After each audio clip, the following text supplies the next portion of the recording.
40 gallon. We just need a little bit in there. We got the asphyxiator going. It's supposed to take kerosene, but we're going to put diesel fuel in it because I don't care. Don't do that. Yeah, it needs fuel. We're working on tires today, and I need a little bit of heat. I got the doors open. People are probably thinking, oh my God, you're just wasting energy. I've got these aluminum rims that these tires are going to go on. We're going to convert the trailer that Carl pulls over to super singles for the simple reason they run cooler, the brakes last longer. So that's what we're up to. These are Continental recaps that I had done on casings that came off of Carl's truck. So yeah, hopefully they last a while. I don't think they're as deep as I'd like them to be. I'd like to see a lot more depth to these treads than that. But you get what you get, and that's all there is to it. So they do run cooler, and they do last about as long as two sets of tandems. So that's the whole reason for doing that.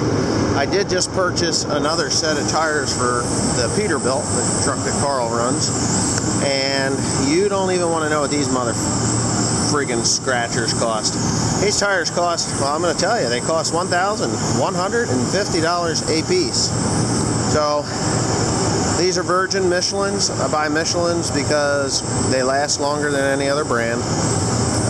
They're just a premium tire. So this Michelin tire, the last set of Michelins that we took off, or that we're going to take off that truck, had 250 or a little more than 250,000 miles on them. So I decided 250,000 miles, that's like probably 3 sets of tandems in a lesser quality tire. So as long as you keep the air up on these things, they will definitely last that long. I got a deal on these tires because I know the guy that sells tires, and Carl does too. So what we're doing is I'm having Timothy take the dirt ring off of these rims. You see that pitting there? I don't know why it's pitting, but it makes no sense to me why that's pitting. Any rim that I've ever had, aluminum or not, has never had that. The only thing I could think is maybe they had water in there and caused some kind of electrolysis or rusting. This rim doesn't have it so bad, but it's just rotting. Weird. So that's what we're up to. I'm just waiting for my glue to dry on the inside of this tire. This is for one of the wagons. I've got one patch in right there, and I'm going to patch another one over the top and kind of to the side of it to reinforce that particular patch.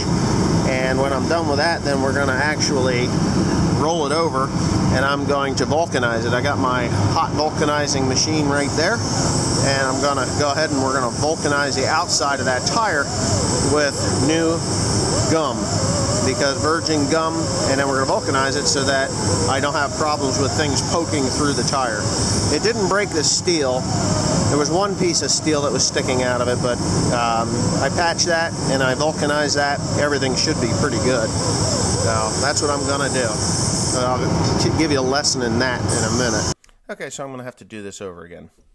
All right, so what you're watching me do is put sidewall gum in this hole that was ground out. I ground it out. You didn't see me do that because, let's face it, it's uneventful, and it just basically you take a tire grinder and you grind that all out of there. So the way a tire is made, and you can see that on YouTube, there's like thousands of videos on how tires are made, and it's really quite an interesting process. So if you've never seen it, just Google how a tire is made, or go on to YouTube and look how a tire is made. What they start out with is base gum, which is basically sidewall gum, and they build the basic carcass. So they put rubber down, then they put the steel down for the radial, and then they just keep building layer after layer of this cushion gum, or this base gum or sidewall gum, And then after they get that built to the size that they need it, then they start doing what I'm doing right now and put in the cushion gum, which is treadwall gum. It's a harder composition than the outer sidewalls of the tire. So the sidewall gum is softer and more flexible than the treadwall gum, because obviously you want your treads to wear longer than you know, and you want your sidewalls to be able to flex. So I am just doing this process exactly the way I'm doing it exactly the way that the original manufacturer of the tire is built the tire. So each and every layer is a millimeter thick.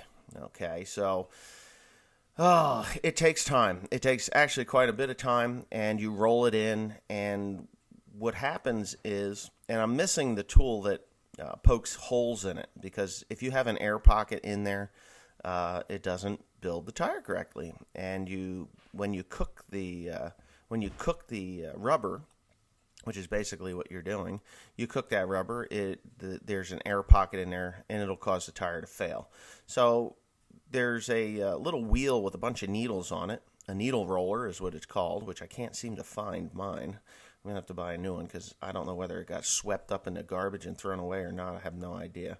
But as you can see, I'm kneading this thing in there, mating it together, and then you'll see me poke holes through with my knife. I'll find an air pocket and pop a hole, and then pop the air out of it, and then press it, and it reseals, because, face it, it is like virgin gum, and it's not cooked yet, so it's like self-sealing. So you'll see me popping them holes and then rolling it in, and it takes a lot of time to do it this way. If I had the needle roller, it would just roll right out. So this tire is going on the wagon. It came off the wagon. We ran something over, which punctured the tire, and we had put tire eject in it, but because of the weight that is on this tire, I don't trust. Well, I guess I do trust the tire eject to hold it together, but over time, I have some serious distances that I have to go, and over time, just a little bit of leakage here and there until it reseals again. I just felt that it was a better choice to fix it, because that hole was open, and if you run over, stubble or whatever you're running over, rock can puncture it and force that tire eject open, and then it'll leak out pretty quickly, ruining the tire. Now you're probably saying, "Oh, we'll just go get another used tire." Well, this tire cost me $250 as a carcass, or a casing, what they would call a casing. What they do is they get these tires in, and they pay for them. So you use tire dealer is what you do. And if you want them capped, they'll take this tire, because before I purchased it, it was a viable casing. They would cap them, and off you go. Then you put them back on your cement truck, or whatever you had it on. Garbage truck, cement truck. I think this came off of cement trucks, like an Oshkosh or something. So once you get your gum and everything put together, this is how you cook it. You have to position. It takes two people, really. You have to position your press, your vulcanizing press, into the right position, and then you clamp it tight. It takes heat and pressure to properly vulcanize a piece of rubber.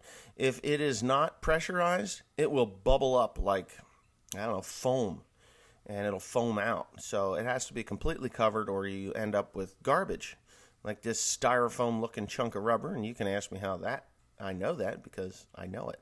Anyway, each millimeter of gum takes 20 minutes to cook. So I had 13 millimeters of gum in there. Obviously, it was almost 5 hours of cooking. So enjoy the rest. Okay, so we're going to start the vulcanization process, right? Right. So vulcanization process, this is going to take 240 minutes, right? That will be 260 minutes. 260 minutes to do this. Every millimeter of virgin gum that you put in there takes 20 minutes on the vulcanizer. Okay? This thing it was cheap. I think I did this for like $200 or $300, wasn't it? Something like that. This isn't very expensive. I don't think that I would do this on a tire that I would be going over the road with so much. I don't know though. I probably would. As a matter of fact, I did. Actually, Teresa's tire, she did a sidewall cut in her tire, and I patched it and vulcanized it with this on the inside and the outside. We fixed it. Huh? 4.5. That's what I figured. 4.5 hours. 4 hours and 20 or 40 minutes. Anyways, so I did do Teresa's tire. Teresa's car's been running for 2 years like that on those tires, so it did work. But as far as heavy duty stuff, I don't know that I would trust it on. I know Carl probably wouldn't allow it on his truck, on the truck that he runs, because I don't think he believes in the vulcanization process of fixing heavy duty trucks, and it is dangerous. You take on a liability, and that looks like it was cut on something, but it didn't go all the way through. So this is actually just a wagon tire, and why are you two? Hey, you two, why are you sitting down? There's like 4 tires over there that need to be put back on their rims. Honestly, I forgot about Get your farcases up. Farcases. Anyway, so this is just a wagon tire. To replace this tire with a used tire, I think they charged me $250 used tire. I think that's what they charged me. It was I think it was 200. Maybe it was 200 for each one of these as a used tire. I couldn't hardly believe it. It's 200 or 250. I got it from Elite Tire. Now, I'm fixing it because I don't like wasting $250 when I can just, it's shitty outside. We've had snow. I can't make hay. The wind is blowing, but the sun's not shining, and, it's a pain in the neck. But for the most part, we're doing okay. I just got to make sure that the heat is going to it. Yes, the heat will transfer. So this is a heating pad. There's one on top, one on the bottom. The patches that I used on the inside are hot vulcanized patches. They're either or, hot or cold is what they said they are. But I'm going to do the hot vulcanization process on them because the heat transferring from the top and the bottom going through, I should be able to have this tire vulcanized in the next 4 hours. So what time is it now? It is 2 o'clock. So by 6 o'clock, this sucker should be done and ready to go back into service on the wagon without any trouble. And yeah, we're good to go. So if you want to save yourself $250, you can buy this unit, which I have saved hundreds of dollars with this unit, even with Teresa's car tire. I did the 550, which didn't work out too well because I was a little bit, I wasn't experienced enough to do it properly. But for the most part, I have fixed tractor tires, and I have fixed a lot of these wagon truck tires. So things are working good. But anyways, thanks for watching. Okay, 6 hours or so later, over 6 hours later. Oh, I'm cold.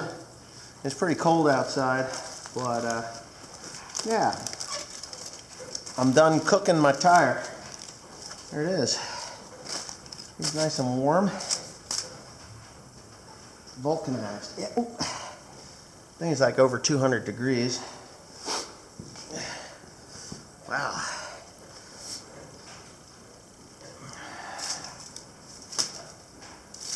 Yeah, not too bad. Not too shabby. Okay. Whew.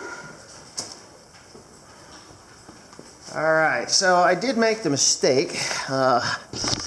Yeah, I'm here alone. It's now dark. I don't really want to leave this thing to cook overnight while I'm not home, while I'm not here. So I decided to just stick it out. I've been here, well, since we started, which was this morning.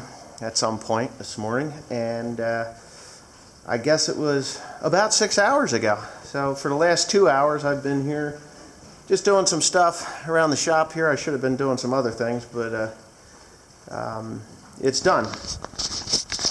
So that's what it's going to look like. Like I said, you really don't want to do this. I mean, I can dress this up. It is hard too. It's every bit as hard as the original rubber that's in there.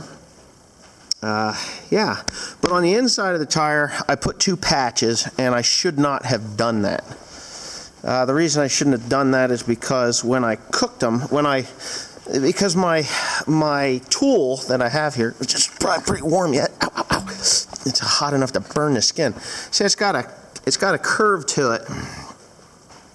As you can see, this tire is not curved like that. So there's a curve there and a curve here, and what it did was it actually pushed on the patch, and I'll roll the tire here in a second. Let me get my glove back on. Oh, I'm cold. I am freezing. I mean, it's pretty cold out. I haven't been doing enough work, you know. So anyway, let me get this guy in here. Now you can see the patches there, and it heaved it right off. So there it is right there. It just actually heaved the sucker right off of there, so I'm gonna take it off. See? Cook that patch right the hell off. It's kind of stupid that I had it in there. But what I'm gonna do now is, because it is kind of late and I should be going home, but it's warm. The tire is warm, so I'm gonna do a cold vulcanized patch on that. And then tomorrow morning, it should be ready to go back on. It should be cured enough that I can put it back where it belongs. But I'm not going to, because I put a different tire on there. So, yeah. So that's it. That's a money saver right there. This tire, I did remember. Well, my dad came along and I said, "Do you remember if I had $200 or $250 in that used tire?" He said, "That used tire was $250 because I bought 2 tires and it was $500 and." I just don't have that kind of money to throw away, so I decided, what the hell, I'll just go ahead and fix it. So I did. Thanks for watching. Okay, I just put the glue to it. You can see the cuts. One here, and one here. Now, it's kind of hard for me to see, but this tire is warm enough yet that I should be able to get that tire patch on there. Not too much trouble. Always read the instructions. Timothy had a problem with that. You got to read the bead. These tire patches, because they're radial tire patches, they go this way. Bead. Don't do it that way. They don't hold up. So anyway, let me get that in there. Okay, there it is. So that tire is pretty warm in there. The patch looks like it's going to adhere well. I got all the air bubbles out. Everything looks good. It looks good. So that patch will seal up the inside and give it strength. Give it strength for the outside of it to hold up. Oh yeah, she's nice and warm yet. So during the course of the night, I'm just going to let that thing cool off. I am not going to cut any tread into it. Come on, man. I'm not going to cut any tread into it. But I added 13 millimeters of gum to that hole after grinding and cutting it out. And hopefully it does what it's supposed to do, which I believe it will. It'll make a good repair for a wagon tire. Other than that, I'm not concerned at all. Wow. 13 millimeters of rubber virgin gum. Anyway, that's it. Thanks for watching. Please comment, rate, and subscribe for more. I'm cold. Oh, let me get my gloves. I'm going to hell home. Good night.